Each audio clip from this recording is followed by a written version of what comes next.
Tama ka, sir. Madami talagang problema ang bansa na kinakaharap ngayon.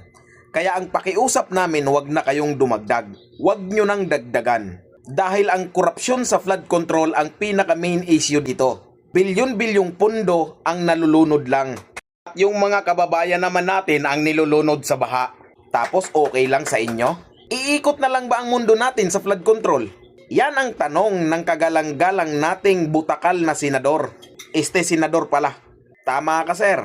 Hanggat ang mga kababayan natin ay nalulunod sa baha at nilulunod sa korupsyon at sa bilyon-bilyong proyekto na hindi naman nakikita kung saan napunta.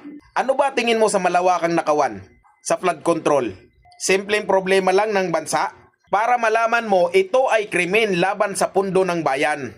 Alam mo ba kung ano ang mali dyan sa sinabi mo? Ang mali ay yung tono mo at lohika mo. Gusto mo mag-move forward na kami? Seryoso ka?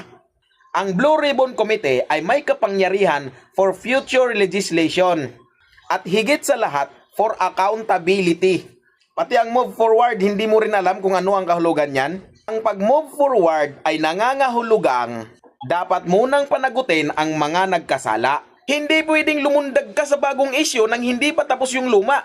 Akala ko tuta ka, kanggaro ka pala. Lundag ka ng lundag. Ang pinag-uusapan dito ay bilyong-bilyong piso na nawawala para sa flood control, na sana para sa kaligtasan ng pamilya ng mamamayan, hindi para sa kickback ng mga kurakot. At ito pa ngayon ang mas malala. Bakit tinapos kaagad ng bagong mayorya ng Blue Ribbon ang imbestigasyon? Siyempre, kontrolado na nila ang galaw. Sila na ngayon ang masusunod kung itutuloy ba nila ang imbestigasyon o hindi. Dahil ang biglaang paghinto ng walang hearing ay nangangahulugang ayaw nilang ipaalam ang katotohanan sa sambayanan.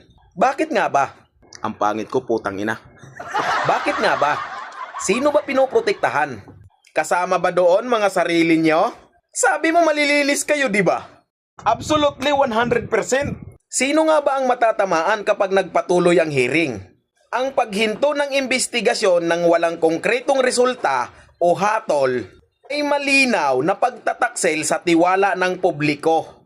Hindi ba't pinipilit yung agawin ang posisyon ng Blue Ribbon ay dahil gusto nyo nang magtrabaho?